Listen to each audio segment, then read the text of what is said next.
McNish began his diary again. We were all about done up. I went on top of the hill and had a lay on the grass, and it put me in mind of old times at home, sitting on the hillside, looking down at the sea.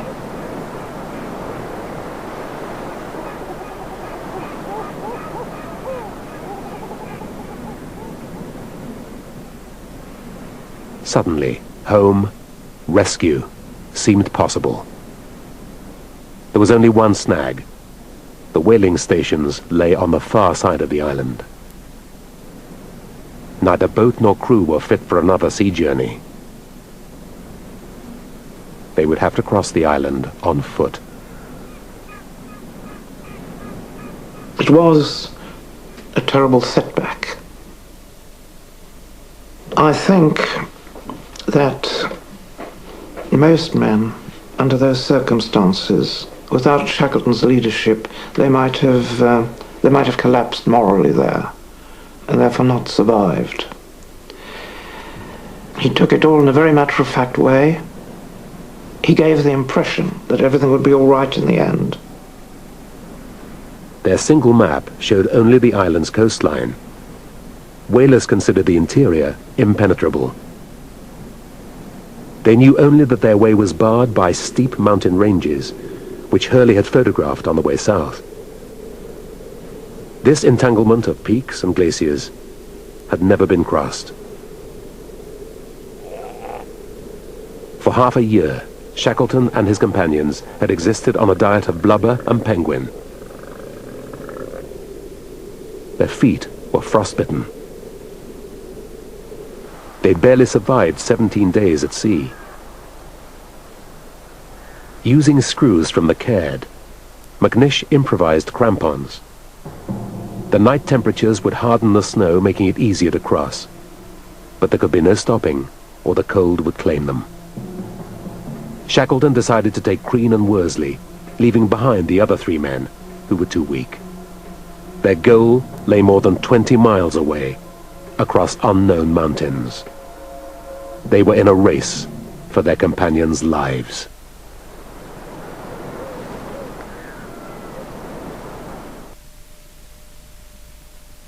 Three men knew their companions' lives depended on them. Taking advantage of the full moon and a lull in the weather, they set out at 3 a.m. for Stromness whaling station, 22 miles distant, over treacherous terrain.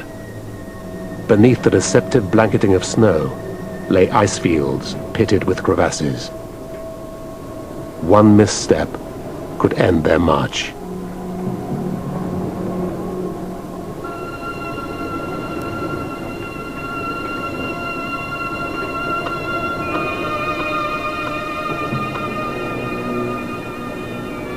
If one of them fell in one of these crevasses, they probably would have jeopardized their whole crossing. So the 3 of them roped up and started out.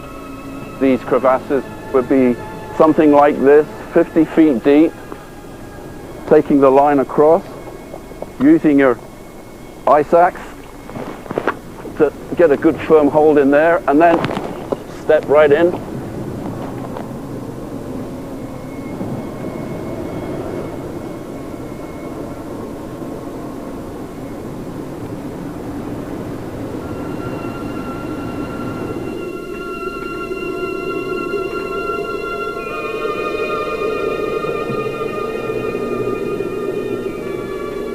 As the day grew longer, the men struggled through a bewildering confusion of ridges and plateaus.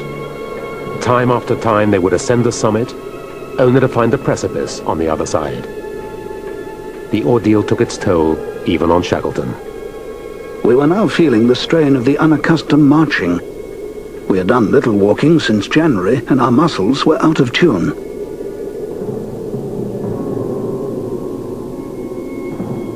One of the big problems by this time was that their screws that McNish had put into the soles of their boots had all but worn out, and they had to go down this very steep slope, and all they had between them was a ship's carpenter's adze that was cut down to 3 feet.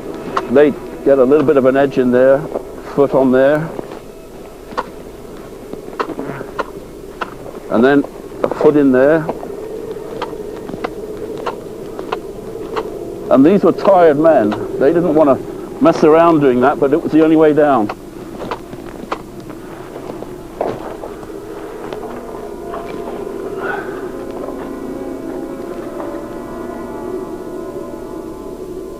By evening, they were again high on a treacherous pass, too steep to descend on foot.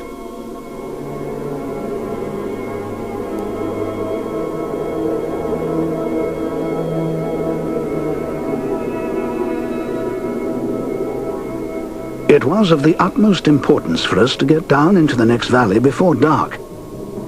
The night temperature at that elevation would be very low. We had no sleeping bags. Worsley recalled the critical moment. Shackleton said, "We've got to take a risk. Are you game?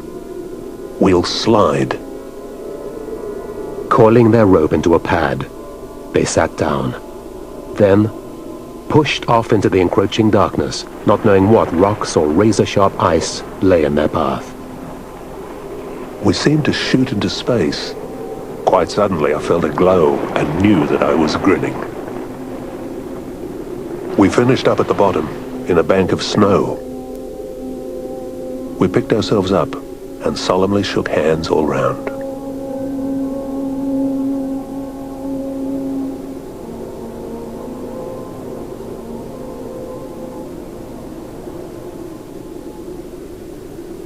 All night until early morning, they trudged on.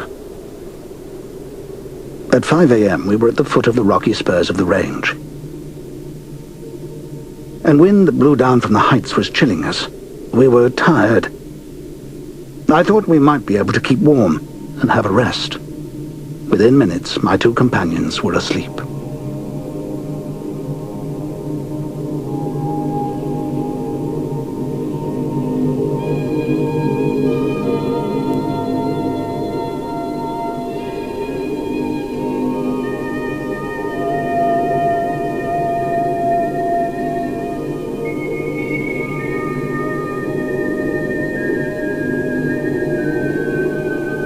I realized it would be disastrous if we all slumbered together, for sleep under such conditions merges into death.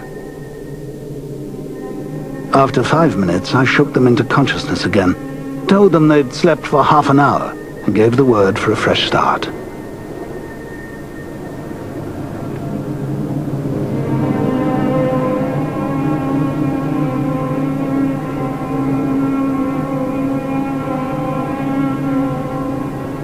By 6:30 a.m., they climbed a ridge that looked down upon a site familiar from a year and a half before. Fortuna Bay. Hidden around the corner lay Stromness. I thought I heard the sound of a steam whistle. I dared not be certain, but I knew that the men at the whaling station would be called from their beds at that time. In intense excitement, we watched the chronometer for 7 o'clock. Right to the minute, the steam whistle came to us, borne clearly on the wind over the intervening miles of rock and snow. At 3 in the afternoon of May the 20th, Shackleton, Worsley and Crean stumbled into Stromness Station.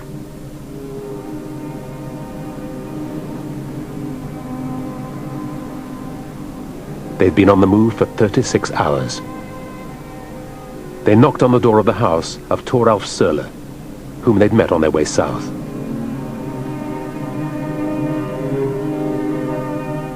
"Who the hell are you?" Sørle asked. "My name is Shackleton," came the quiet reply. The whaling manager couldn't recognize them because they were dirty, emaciated. They were soot-grimed because of living over blubber stoves for so long. Their clothes were filthy. Their hair was uncut. They were like men returning from the dead.